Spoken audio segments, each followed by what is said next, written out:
En los próximos minutos vamos a estar conversando de música. Ya está listo Oni Acosta, quien estará comentando a propósito del concierto de Carlos Varela en el Teatro Nacional y de la presencia de grandes figuras de la música como el caso de Iván Lin, también Roy Brown, entre otros. Los buenos días para Oni y adelante.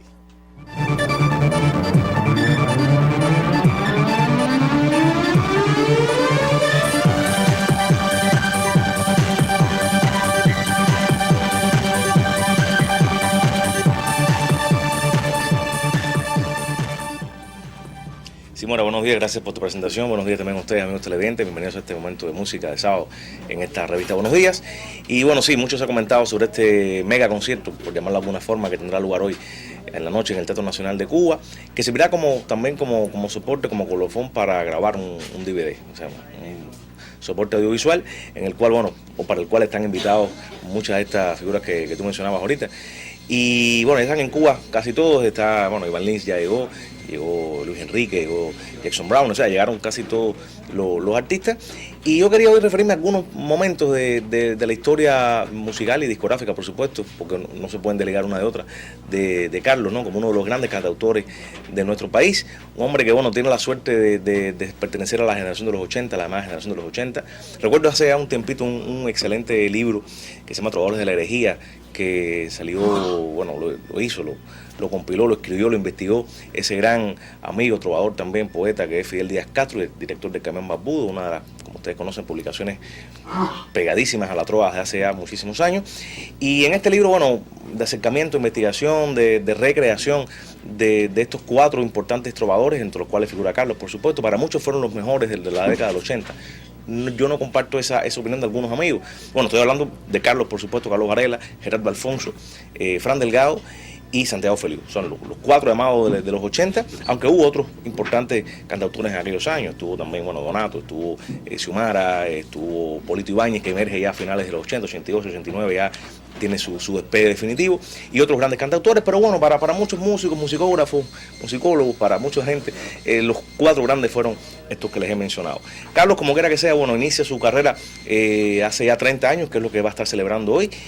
Y la discografía siempre estuvo, digamos que, recogiendo, siempre estuvo latente en las canciones. O sea, nunca hubo un divorcio, una dicotomía entre la producción discográfica y las canciones. Es decir, no puede hablarse de una separación ni un abismo. Por ejemplo, discos como Jalisco Park, por ejemplo, como el mismo Los Hijos de Guillermo Tell, que bueno, tenemos acá ese compilatorio interesante, que nos muestra a un Carlos con una obra realmente profunda, con una obra realmente crítica cuando lo ha tenido que ser, con una obra también romántica cuando lo ha querido hacer. Es un hombre muy ecléctico en cuanto a la búsqueda de temáticas y de sonoridades. Recuerdo un disco, bueno, que es casi un paradigma de la discografía de la música de Carlos Varela, en este caso, que es como Los Peces, un disco salido en el 94, editado en Cuba en el 97, un disco que para muchos es el mejor disco de Carlos.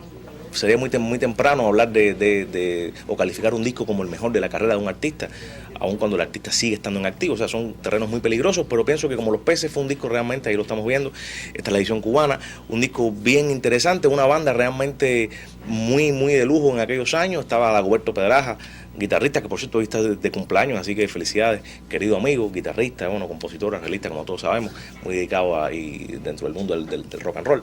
Estuvo Dago en la guitarra, estuvo Fernando Fabián en el drums, estuvo Helio Villafranca en el piano, estaba también Mestre en los teclados. Es una banda realmente muy conocida, sobre todo de estos grandes músicos que tocaron muchísimo por aquellos años con Carlos y con otros formatos de nuevo tipo en aquellos tiempos. Y realmente, bueno, tuvo invitado a Sabina haciendo algunas voces. Fue un disco realmente muy intenso, con un sonido realmente muy dado al estilo un poco rock and rollero quizás, o de rock and roll, para decirlo de una forma mucho más acorde con estos tiempos, y con un estilo también dentro de lo que ya se venía gestando como la fusión en la trova cubana, es decir, ya la banda con un sonido bien fuerte, con sonoridades guitarrísticas bien interesantes, con búsqueda de armonía mucho más abierta. Es decir, fue un disco realmente ruptura para muchos. Yo no creo que haya sido el mejor ni mucho menos, porque Carlos no ha terminado de hacer discos. pero bueno, ha sido uno de los mejores. Esto, bueno, tipificó un poco la esencia del Carlos de los 80, también de parte de los 90, hasta que llega un disco como Nubes, un disco precioso a dos guitarras, con una sonoridad, con una lírica, con una poética bien contrastante con lo que había pasado en los 90 en su propia voz, en sus propias canciones. Recuerdo, no sé si ustedes saben el dato, una película de Hollywood llamada El Hombre en Llamas, protagonizada por Denzel Washington y Marc Anthony. No es musical la película, no es mucho más, una película de corte policíaco, de corte de suspenso, son un secuestro, en fin, desarrollada en México.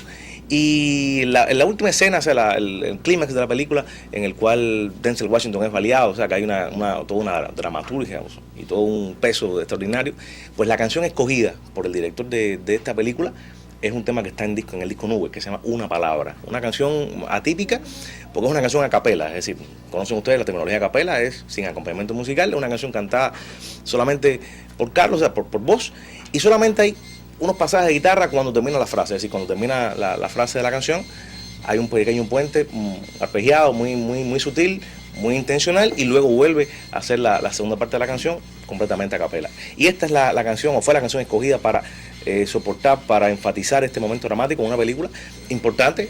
No soy crítico de cine ni mucho menos, pero creo que fue una película bien interesante, y que haya tenido esta apropiación musical de Carlos Varela lo dispara y nos lo trae como un músico no solamente conocido en escenarios cubanos, sino también en escenarios tan importantes, circuitos tan importantes como el circuito musical de los Estados Unidos. Bueno, luego vendrían discos muy eclécticos como 7, que ya vimos parte de la portada del disco, donde estuvieron invitados artistas como los Bam Bam, con un tema como El Humo del Tren.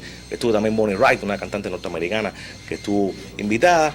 Y bueno, luego Carlos sacó ahora como No es el fin, es decir, ha sido un hombre muy variable, muy ecléctico, como dije hace un buen rato, en cuanto a su producción musical y en cuanto a su producción discográfica. Es el mismo Carlos de Jalisco Para, es el mismo Carlos de Monedas al Aire, es el mismo Carlos de Habáname, es el mismo Carlos de canciones, como dije, líricas, contestatarias, es el mismo Carlos que está o estará en esta noche homenajeándose con amigos y bueno, celebrando estos 30 años que se dicen rápido, se dicen fácil, pero realmente ha sido un cantor de mi generación y de otras importantes generaciones de cubanos y cubanas que han crecido con la música de Carlos Varela.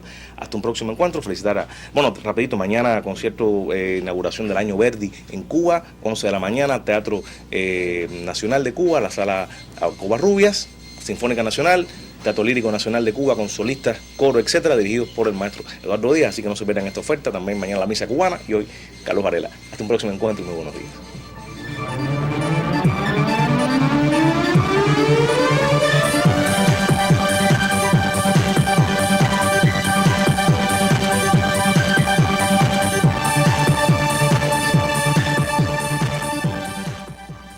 Gracias a ti, Oni, por este comentario musical en la jornada de sábado. Y ahora vamos a repasar qué publican Granma y Juventud Rebelde.